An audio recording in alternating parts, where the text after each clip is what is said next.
Salut à tous ces frérots, j'espère que vous allez bien et que tout se passe pour le mieux de votre côté. On se retrouve aujourd'hui pour un nouveau talk et cette fois-ci, on va parler des champions d'Europe et surtout du Paris Saint-Germain. Et je ne suis pas tout seul pour pouvoir parler du PSG, je suis en compagnie du grand Esteban.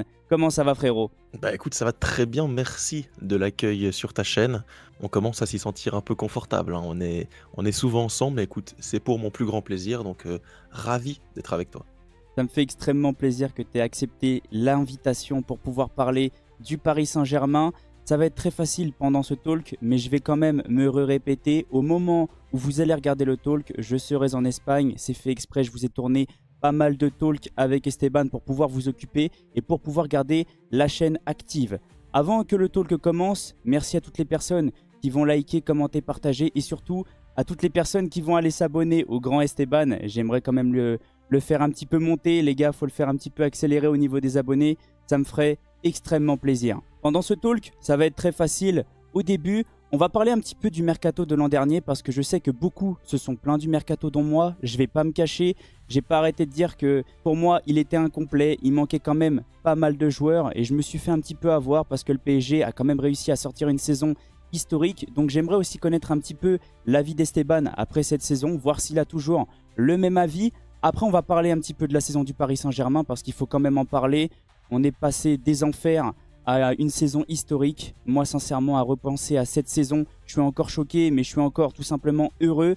J'aimerais aussi parler après de la gestion de Luis Enrique parce qu'il faut quand même parler de cet homme, de ce grand coach qui nous a ramené le Graal au Paris Saint-Germain. Je continuerai à le faire et je vais continuer à réclamer une statue devant le Parc des Princes de cet homme. Et après, une question aussi très intéressante, comment aborder la nouvelle saison? Quelle attente on a par rapport à cet effectif après une saison historique? Parce que je sais qu'il y en a qui ont envie une nouvelle fois de tout remporter et c'est totalement compréhensible. Et peut-être qu'il y en a d'autres qui vont se dire, on va pas non plus leur mettre trop de pression, pas trop d'attente, les laisser se reposer. Mais j'aimerais aussi connaître l'avis d'Esteban. Et à la fin, bien sûr, on va aborder le sujet le plus intéressant, ce que vous attendez le plus, le mercato. Parce que oui, il y a quand même des besoins, même si on a remporté la Ligue des Champions. J'aimerais ne pas faire comme le Manchester City de Guardiola et me reposer sur nos acquis tout simplement.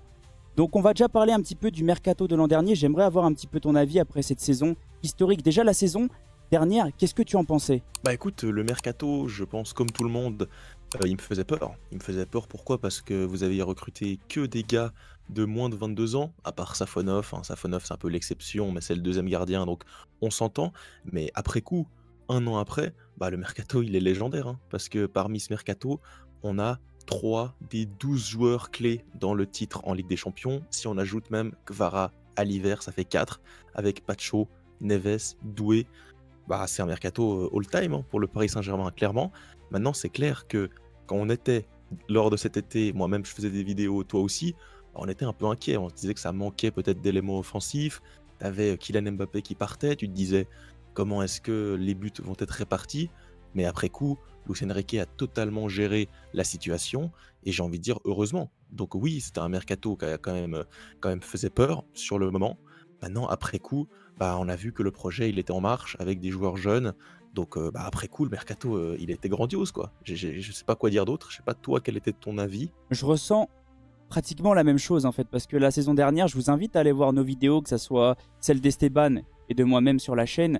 J'arrêtais pas de me plaindre, j'arrêtais pas de dire le mercato est incomplet, on va pas faire grand chose, on a perdu Kylian Mbappé. Alors bien sûr, j'ai toujours fait confiance à Luis Enrique, j'ai toujours voulu faire confiance en ce coach et surtout en la direction du Paris Saint-Germain parce que maintenant c'est un nouveau projet, on se repose sur la jeunesse, sur les cracks. C'est ce qu'on a fait. Ils sont allés chercher plein de petits prospects, mais bien sûr j'étais inquiet parce que pour moi il manquait des doublures un peu partout, que ce soit Hakimi, Nuno Mendes, au milieu. Même si oui, il y en a qui vont me dire il y a Warren, il y a Mayolu, mais en début de saison, on ne s'attendait pas à ce que Mayolu soit comme ça. Parce que même moi, il m'a surpris tout au long de la saison. Peut-être que Luis Enrique a vu quelque chose en plus que nous, on n'a pas vu. Totalement compréhensible, ça reste quand même le coach. Mais je pense qu'il a eu un mercato qu'il réclamait tout simplement. Que ça soit Désiré Doué, il est Luis Enrique compatible. Joao Neves aussi totalement. Pacho, personne ne s'y attendait, personne ne le connaissait. Alors je sais qu'il y en a qui vont me dire, si, moi je le connaissais. Non. J'ai pas vu beaucoup de messages au moment où on l'a recruté. J'ai vu beaucoup de personnes dire mais c'est qui? Pourquoi il vient? Luis Enrique nous a sorti, et même peut-être Campos, faut pas non plus aussi oublier Campos. Il nous fait quand même un Bien mercato sûr. plutôt intelligent, bah peut-être, comme tu as dit, le mercato all-time, en plus avec Vara qui est arrivé en hiver, et pour moi, il a Oui. changé aussi beaucoup de choses. Parce qu'offensivement, bon, Barcola, Dembélé, Désiré Doué, c'est pas mal, mais rajouter un joueur en plus qui soit titulaire ou même sur le banc, on a pu quand même avoir une doublure sur le banc pendant toute la saison, que ça soit Doué ou Barcola. Ils nous ont fermé, entre guillemets, notre bouche, tous les supporters du PSG, toutes les personnes qui n'ont pas arrêté de se plaindre. Et sincèrement, je tire mon chapeau au Paris Saint-Germain, à Luis Enrique et à Campos pour cette saison incroyable. Et j'ai fait exprès d'en venir jusqu'à là pour te poser la question. Qu'en penses-tu de cette saison du Paris Saint-Germain, que ça soit du début jusqu'à la fin? Qu'en as-tu pensé tout simplement? Bah, déjà, je trouve que c'est une saison très particulière. Pourquoi? Parce qu'elle n'a pas été linéaire. Enfin, en fait, t'es parti très très bas et t'es monté très très haut. Et c'est quand même assez rare quand tu regardes les équipes qui ont gagné la Ligue des Champions dernièrement. T'as rarement une équipe qui est passée du tout au tout en quelques mois. Donc par rapport à ça, franchement, c'était assez incroyable à suivre, hein, même pour moi de Inattendu, mon ouais. côté, Ah ouais. de la POV d'un supporter adverse, entre guillemets, du Barça. Bah, franchement, j'ai pris du plaisir à suivre parce que en fait, c'était des étapes, tu vois. Tu passais une étape, Liverpool, tu avais une autre étape, et en fait, tu arrivais à monter les échelons, tu voyais le groupe qui se soudait au fur et à mesure. Donc franchement, c'était top à suivre. Maintenant, voilà, tu as atteint voilà, le Graal en Europe, la Ligue des Champions, Tant la première du attendu. club.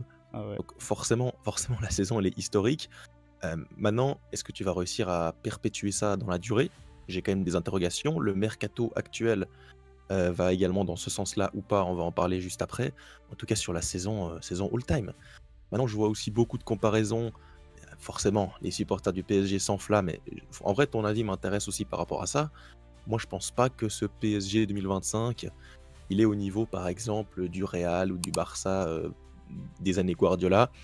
C'est une très belle équipe, mais tu vois, je la situerais un peu plus comme, par exemple, Moi, City je l'arrangerais, voilà. 2023. Ouais. Au niveau de Voilà, City. Ouais. ouais, clairement. Donc, mais voilà, City, c'était une énorme équipe. Le PSG sera une énorme équipe. On se souviendra tous de ce parcours, de cette victoire écrasante en finale contre l'Inter. Donc, énorme saison. Franchement, énorme saison. Je suis du même avis que toi parce qu'en début de saison, même là, une nouvelle fois, je vous invite à aller voir mes premières vidéos. J'étais en train de m'arracher les cheveux, en train de péter un câble devant la caméra. Mais je continuais à dire, je fais confiance à Luis Enrique. Je lui fais totalement confiance. Il va nous falloir du temps. Il va lui falloir du temps. Le système était en train d'être mis en place. Il fallait qu'il trouve un petit peu comment placer les joueurs. On le voyait en début de saison. Il testait plein de choses. J'avais l'impression d'être dans un laboratoire. C'était du grand n'importe quoi. Un coup, c'était Warren à droite. Après, Dembélé était à gauche. Il était en 9. Il était en 8. C'était n'importe quoi. Mais Luis Enrique se cherchait.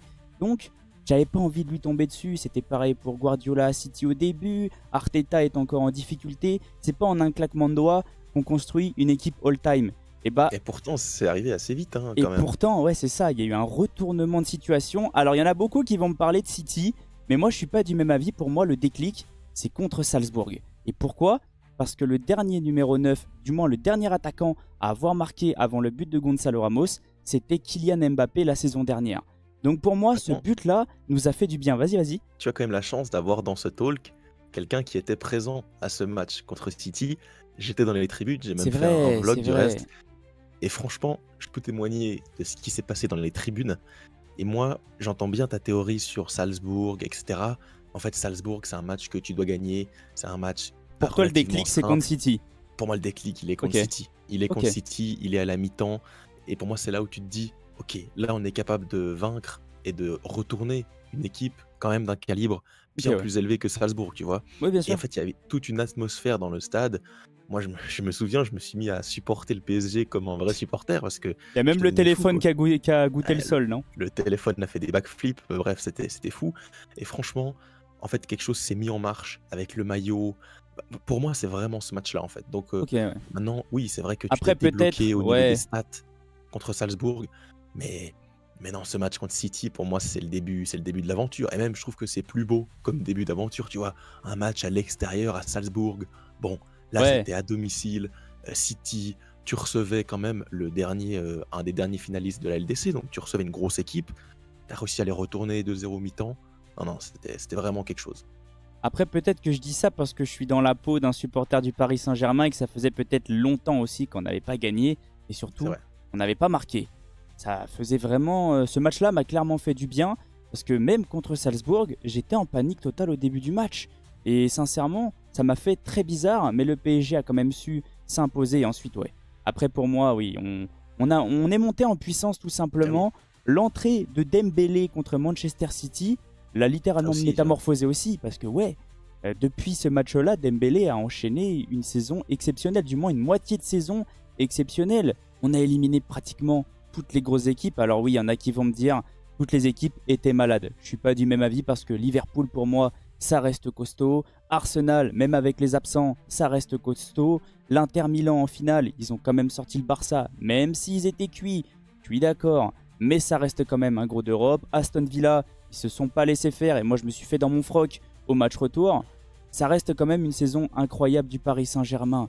Au début, on a eu peur et à la fin, on a remporté la Ligue des Champions. Et des fois, c'est souvent comme ça dans le football aussi, parce que je repense aussi à la finale, du moins à la Coupe du Monde en 2010 avec l'Espagne qui perd contre la Suisse au début et qui ah oui. au final remporte la Coupe du Monde à la fin. L'Argentine qui perd contre l'Arabie Saoudite C'est en vrai, hein. 2022. Des fois, en fait, il faut que les équipes se prennent une claque et montent en puissance jusqu'à la fin. Donc ouais, on a vécu une saison incroyable. Merci au Paris Saint-Germain, merci à Luis Enrique pour ce qu'on vient de vivre.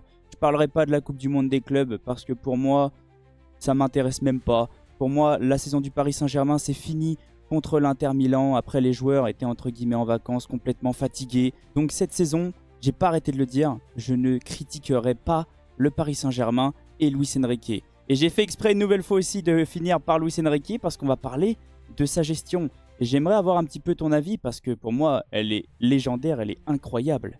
Bah, elle est incroyable, oui. Elle est incroyable parce qu'il y a eu aussi des circonstances qui ont fait que. Tu vois, si le PSG est éliminé au tir au but face à Liverpool, forcément, on va remettre en question Ouais, le bien sûr. mercato, les choix. Mais c'est le football. C'est le football après tout. Tout se joue à pas grand-chose. Il y a eu des choix qui ont été très bien faits. Il y a eu des. Pour moi, voilà, le choix, le meilleur choix, ça peut se débattre entre Dembélé, puni entre guillemets à C'est vrai. Arsenal en poule, Mm. ou un Donnarumma qui a été mis sur le banc à l'écart contre le Bayern. Tu vois, il y a eu plein d'aspects comme Mm. ça. Et après Ouais, ouais. coup, quand les joueurs ils ont été d'une telle importance, d'un tel niveau sur toute la compète, bah forcément, franchement, ça a été top de Luis Enrique. Il a été énorme. Une main de maître sur son effectif, les rotations parfois, pas de rotation quand il fallait pas. Moi, j'ai bien aimé qu'il resserre son effectif en fin de saison, tu vois. Mais bien Fin de sûr. saison, il a arrêté. Warren était clairement le quatrième homme, le cinquième homme au milieu de terrain. Il n'y a plus de ça. Il n'y a plus de tests. En fait, au bout d'un moment, quand tu as trouvé ton équipe, moi j'ai vraiment aimé qu'il insiste dessus, qu'il insiste avec cette équipe, et pas que quand ça marche, il essaye vraiment de trouver autre chose pour la forme. Non, il a cherché son équipe, dès qu'il l'a trouvé, il l'a exploité, il l'a géré. Donc top. Bah, Luis Enrique, il a fait une saison. Franchement, on est sur une des saisons les plus incroyables en termes de coaching, quoi. Ah Tu oui, perds totalement. Mbappé, derrière, tu fais une innovation technique. Alors, c'est pas une innovation en tant que telle, le faux neuf, mais tu crées un joueur, tu transformes un joueur pour ce poste, tu arrives à gérer avec un effectif qui est quand même assez court défensivement. Ah non, franchement, on est sur une saison all-time pour un entraîneur, hein, donc énorme, énorme. Irréprochable, c'est le mot à dire pour ce coach-là. La gestion a été incroyable du début jusqu'à la fin. En plus, on en a parlé au début. Effectif quand même réduit. Il a su gérer très peu de blessures. Et ça, c'est une nouvelle au Paris Saint-Germain. Très peu de blessures. Contre Arsenal, on avait l'effectif au Ouais. complet. Même l'Inter Milan, ça ne s'est jamais passé au PSG. À chaque fois, il y avait un joueur qui se blessait. Neymar avec sa cheville, Mbappé à la cuisse. On n'a jamais réussi à avoir un effectif complet. Même en 2020, je crois qu'Mbappé est blessé ou Verratti n'est même pas titulaire. Donc là, avoir un Ouais, bah, effectif, moi, ça m'a clairement fait sourire. Mbappé a souvent été blessé, hein, sur le run du Final 8, il est Oui, blessé. Donc ouais, là, tu as eu tout le monde, et c'est quand même une prouesse, hein. Alors forcément, il y a une part de chance, mais il y a une grande partie de la rotation, ouais, la du gestion, staff qui a fait un énorme travail. Donc évidemment, évidemment, franchement, tout le staff, on peut englober tout le monde, bien a sûr. fait un travail monstrueux sur cette saison. Oui, parce que je sais qu'il y en a beaucoup qui parlent d'Enrique, mais j'aimerais aussi parler de son adjoint, Raphaël Paul, le préparateur. Les gars, n'hésitez pas à regarder un petit peu les entraînements du Paris Saint-Germain, les choix tactiques.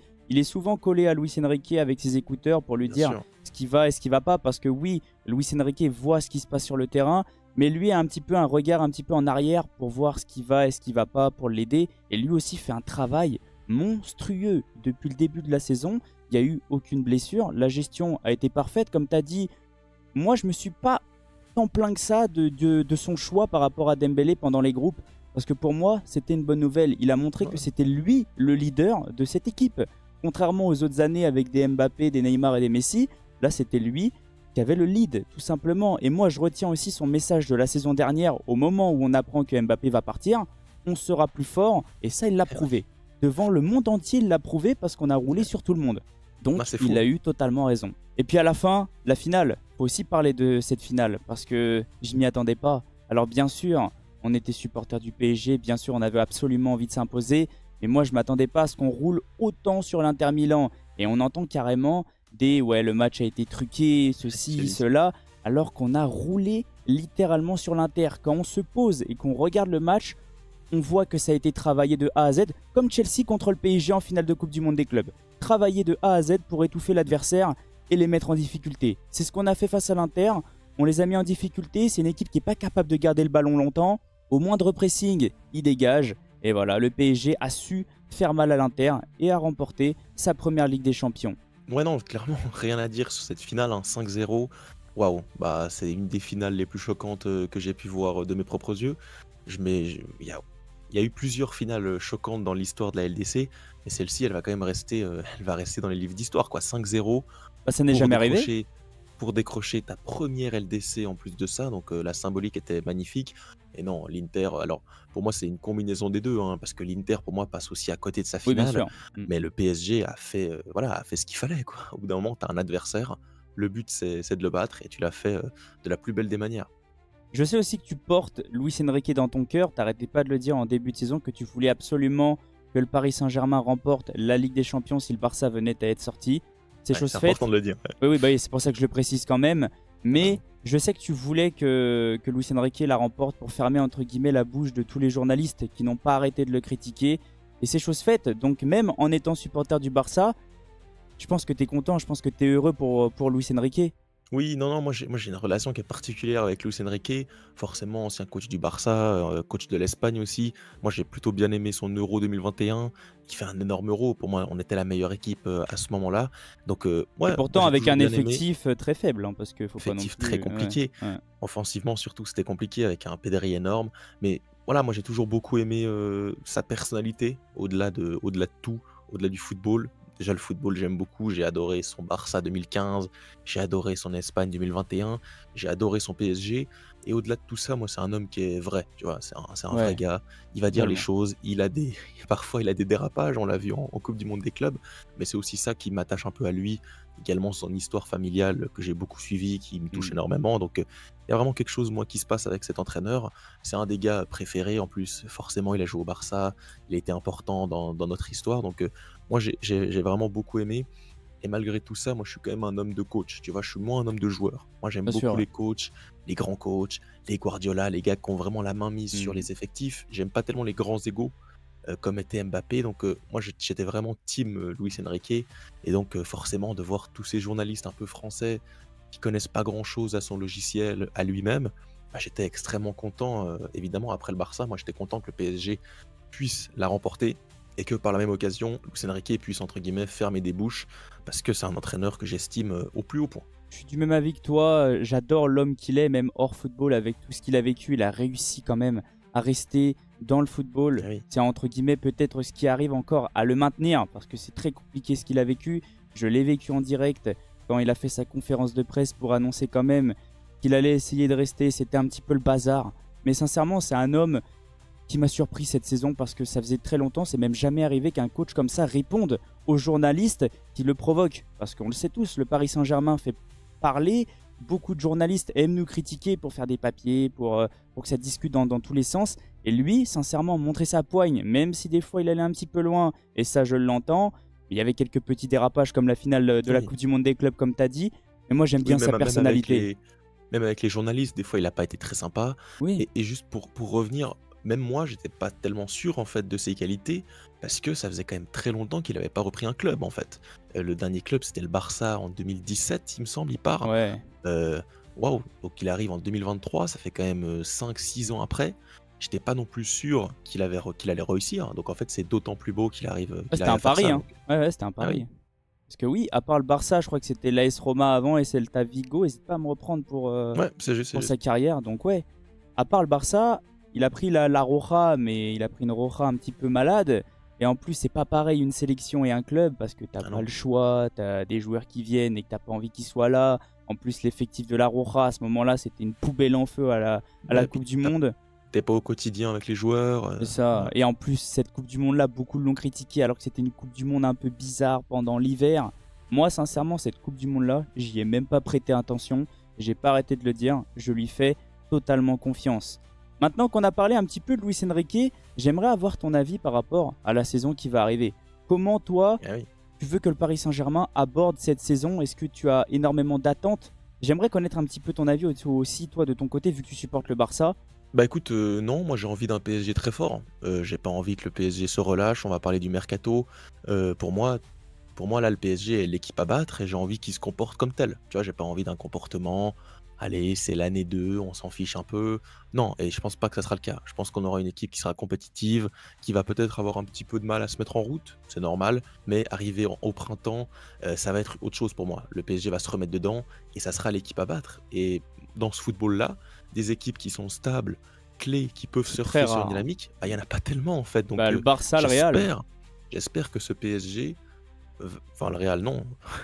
Ouais, non, mais les précédentes saisons, pas Oui, maintenant, hein, ouais. non mais tu vois, maintenant qu'on a un Real avec un changement de coach, Ouais, le fait d'avoir une équipe comme le PSG qui soit en haut de la montagne, pour moi c'est important, tu vois, que tu puisses venir un peu les déloger, bien sûr. les affronter. Donc moi j'attends un PSG très fort et j'espère qu'on va le voir. Bah, j'aimerais éviter de faire une Manchester City bis et me reposer sur mes acquis, ne pas recruter et me dire on va jouer une nouvelle fois avec cet effectif. Alors qu'on le voit, les équipes sont en train de se renforcer. Je sais qu'il y en a qui sont en train de se dire c'est pas grave, on est les champions d'Europe, avec cet effectif-là, on peut faire une nouvelle fois la même saison. Mais non, Liverpool, ils sont en train de se faire une équipe de machines de guerre. Le Real va quand même être de retour, même si à chaque fois que j'en parle, je vois Esteban sourire un petit peu parce que il sait que ça reste Non, encore un non. petit peu bancal. Le Barça, ça va être très fort, hein, faut le dire, avec Rashford. Ils ont acheté un gardien. Franchement, c'est très cohérent. Et nous, pour le moment, on s'endort un petit peu. Au moment où je vous parle, le mercato du Paris Saint-Germain, à part Zabarni, c'est très calme. D'après les récentes informations, j'ai entendu aussi que ça allait être peut-être une, voire deux recrues. Ça m'inquiète quand même un petit peu. Après, moi, je fais pas non plus trop confiance aux journalistes. À chaque fois, c'est un petit peu bancal. Mais pour moi, faut pas non plus se reposer comme City. Et c'est à ce moment-là, si on enchaîne peut-être une deuxième Ligue des Champions, voire une troisième, on pourra peut-être se mettre parmi les meilleures équipes all-time. Oui. Là, on peut pas le faire parce que pour moi, on est au même niveau que le Manchester City de Guardiola en 2023.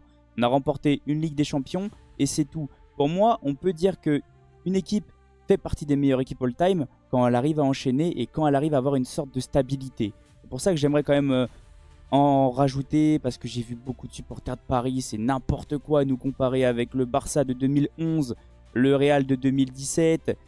Ouais, doucement les gars, on peut se comparer à City 2023. Et oui, ouais, je suis d'accord avec toi. Et pour rebondir sur le mercato, moi je suis d'accord avec toi. Pour moi, le mercato, il doit être offensif. Il doit pas. En fait, toutes les récentes histoires Bah, on va des pouvoir équipes commencer championnes. carrément à en parler de cette partie. Ouais, Vas-y, donne-nous ton avis par rapport au mercato. ouais, ouais, bah, j'étais en train de le dire, les équipes qui se reposent sur leur laurier, bah, en fait, ça fonctionne pas. Parce que de l'autre côté, les équipes se renforcent, les équipes investissent. Et pour moi, le meilleur moyen de continuer à progresser, c'est d'amener du sang frais, d'amener des gars qui sont motivés, qui ont faim de trophées. Alors, je dis pas que le PSG n'aura pas faim de trophées, mais on le sait. Tu vois, il y a forcément, tu l'as déjà fait, tu connais le chemin, entre guillemets, mais souvent, ça fonctionne pas. Maintenant, là où je vais quand même nuancer, c'est que par rapport à City, où tu avais des joueurs qui étaient plus âgés comme De Bruyne, des joueurs clés, là tu as quand même des joueurs jeunes, tu peux surfer sur une dynamique d'âge qui est plutôt bonne, tu vois, c'est des joueurs très Hmm. jeunes, Ouais, ouais. et pour moi c'est plus des ajustements qu'il faut. Donc peut-être que, en effet, le 11 type va être très bon, compétitif, mais maintenant t'es pas à l'abri de blessures non plus, et dans ce cas-là, comment est-ce que tu vas faire pour les compenser? Moi c'est plutôt ça où franchement je suis assez inquiet. Quand je vois le mercato du PSG, je me dis, bah en fait là, l'année prochaine, ils vont se faire surprendre en fait. Ils vont se faire surprendre. Alors ça sera pas grave, mais si tu veux vraiment être l'équipe numéro 1 pendant très longtemps, pour moi tu dois te renforcer. En plus, tu as les fonds, quoi. Tu as gagné énormément d'argent cette saison, la Coupe du monde des clubs, la LDC, tu as en plus le Qatar qui est derrière toi. Enfin moi je m'attendais beaucoup plus à voir le PSG actif en fait, tu vois? Comme un Liverpool. Liverpool champion de première ligue, bam, j'ai été très surpris. Ils envoient 130 sur Wirtz, ils envoient 95 sur Ekitike. Moi, j'attendais un peu ça du PSG, franchement. Donc, le mercato est pas fini. J'espère que le PSG va un peu se bouger. Mais pour l'instant, moi, je suis assez inquiet. En fait, ça va être une saison ultra rythmée. Il faut pas non plus aussi oublier la Coupe du Monde qui arrive. L'été prochain, il va y avoir énormément de matchs. Alors oui, comme tu as dit, on a un effectif ultra jeune. Mais s'il y a une blessure, ça devient beaucoup plus compliqué. Il faut quand même renforcer, il faut doubler des postes comme Marquinhos qui commence à prendre de l'âge, Hakimi qui a besoin d'une vraie doublure selon moi. Il y en a qui vont me dire Warren, Joao Neves, non. Il y aura la CAN aussi pour Hakimi. Moi, ouais, voilà, c'est pour ça aussi. Il lui faut une vraie doublure. Moi, j'en ai marre de voir Joao Neves, Warren à droite. Ça reste du bricolage. Alors oui, Luis Enrique le gère bien, mais à chaque fois qu'Hakimi ou Nuno Mendes ne sont pas là, on ressent que c'est pas du tout le même Paris Saint-Germain. Ouais, puis surtout que lorsqu'ils sont pas là, c'est souvent en Ligue 1. S'ils seront pas là contre Lamine Yamal, contre Mbappé, même si je suis pas un grand fan, ou contre Salah, là ça va être autre chose. Même tu vois. Arsenal. Ouais. Donc, même Arsenal. Donc en fait, là tu as eu entre guillemets de la chance, même si c'est pas forcément tout le temps de la chance qu'ils soient là. Mais s'ils étaient pas là, bah peut-être ça aurait été différent. Et peut-être que l'année prochaine ils seront pas là. Donc pour moi, tu dois pouvoir te préparer à ce genre de blessure, quoi. Totalement. Et offensivement, pour moi, c'est où il y a le moins de bazar. Offensivement, il y a de quoi faire. C'est pas non plus le plus important. On a Barcola encore sur le banc. Ramos est capable de rentrer. Je suis d'accord. Au milieu, pour moi, il y a un peu plus de chantier. Même si, oui, j'ai vu des informations comme quoi on comptait sur Mayolu. Compréhensible. On va peut-être lui proposer une prolongation dans pas longtemps. Donc c'est normal qu'on se repose un petit peu aussi sur nos jeunes. Parce que ça fait très longtemps aussi qu'on n'a pas eu un jeune comme ça du centre de formation. Warren est un tout petit peu en déclin. J'ai l'impression que Luis Enrique commence à de moins en moins compter sur lui. Et si Fabian Ruiz, Vitinha ou Joao Neves se blessent, on est un petit peu dans le caca, entre guillemets. Et défensivement, Marquinhos commence à prendre de l'âge. Il va falloir lui trouver une doublure. Zabarni, c'est pas loin de se faire. Je pense que ça va se faire. Pour moi, c'est le profil qui va arriver au PSG. En plus, j'ai cru entendre que Bournemouth avait eu un accord avec Lille pour une nouvelle arrivée, peut-être pour le remplacer. Donc ça, je pense que c'est une bonne nouvelle. À gauche, j'ai énormément d'interrogations par rapport à Lucas Hernandez. Ça m'inquiète énormément. Beaucoup de ligaments croisés. Je le sens en déclin. Je sens que c'est plus du tout le même joueur. En grande difficulté pendant la Coupe du Monde des clubs, alors qu'en plus, il n'a pas beaucoup joué. J'ai eu du mal avec Hernandez. Quand c'était Hernandez et pas Mendes, on sentait clairement la différence. C'est pas du tout la même façon de jouer. Donc ouais, moi j'ai beaucoup d'attentes quand même. Là, je dirais pas que ça m'inquiète encore parce qu'on le sait, le Paris Saint-Germain, c'est pas du tout comme le Real et le Barça. On aime bien s'y prendre à la dernière seconde ou même travailler en sous-marin. On reste calme pour pas que les autres clubs aillent sur nos pistes parce que regardez le Real avec Mastantuono. Maintenant qu'on fait quand même partie, on est actuellement la meilleure équipe d'Europe, les autres clubs prennent quand même exemple sur nous. Donc si on s'intéresse à des joueurs, ils vont se dire peut-être que c'est le profil parfait pour notre club. Donc peut-être que le Paris Saint-Germain a dit on dit rien, on travaille en sous-marin. J'espère que c'est ça parce que oui, il faut quand même renforcer l'effectif parce que comme beaucoup de personnes n'ont pas arrêté de dire, actuellement on a 12-13 joueurs, grand max parce que le banc est pour moi pas au niveau de l'équipe type, il est beaucoup trop faible. En plus, on a des joueurs qui vont revenir de près et là, faut vendre tout le monde. Pour moi, faut vendre tout le monde, j'en ai marre de conserver tous ces joueurs-là, de les prêter, Renato, Skriniar, Soler, Asensio, Colomwani. C'est un bazar total. Bon, ça va, j'ai cru entendre. Alors, je crois il y a eu un accord avec Fenerbahçe pour Skriniar et Asensio. Colomwani, j'ai cru entendre aussi que Manchester et Newcastle étaient intéressés. Pourquoi pas? C'est une bonne nouvelle. On va peut-être pouvoir le vendre à un bon prix. Il y a encore Soler à vendre. Parce que lui, tout le monde l'a oublié, Soler. Hein. Moi aussi, je l'avais oublié. Je sais même pas où il est. Je crois qu'il est revenu. Ah oui, Renato Sanchez aussi, frérot. Il y a de quoi faire. Sur le banc aussi, pour moi. Alors, je sais pas si tu es du même avis que moi, mais pour moi, Lee Kang-in, ciao. J'en ai marre. Ouais, c'est bon. Partir, ouais. C'est comme beaucoup n'arrêtent pas de dire. C'est yaourt nature quand il rentre. C'est pas un joueur qui est mauvais.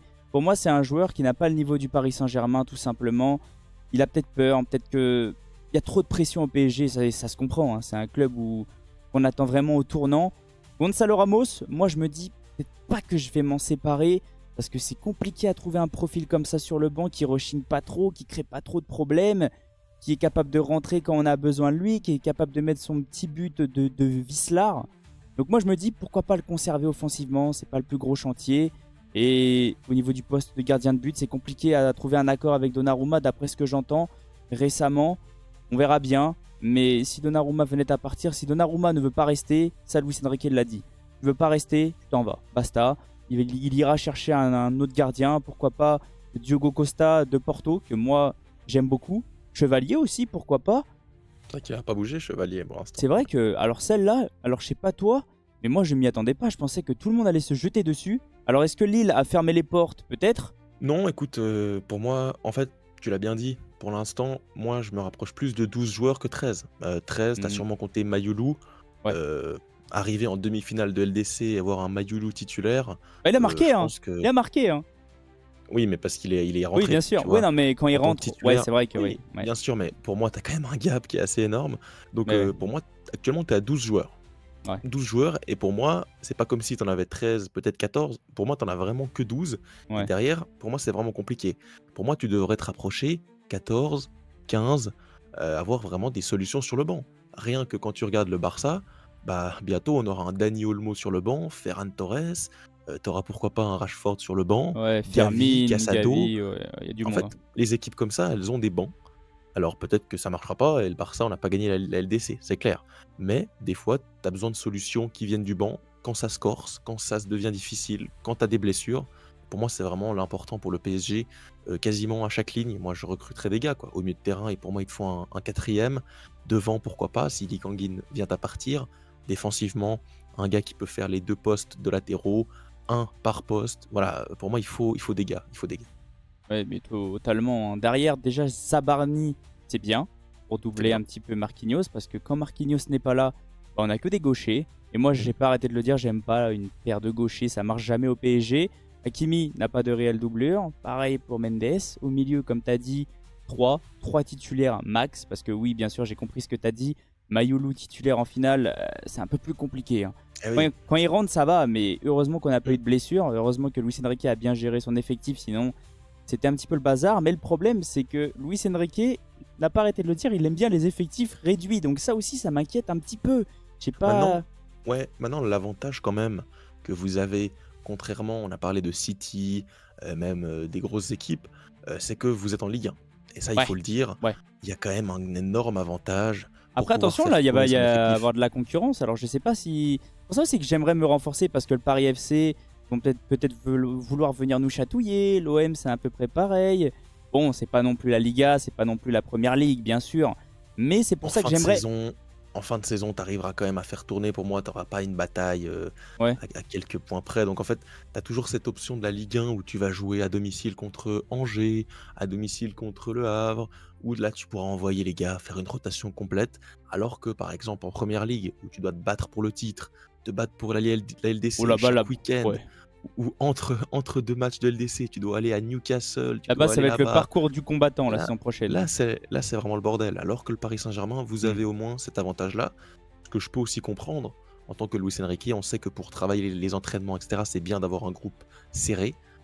Pourquoi pas, écoute s'il repart dans cette optique-là et qu'il réussit, voilà, on dira bravo. Mais moi, je recruterai quand même quelques gars, quoi.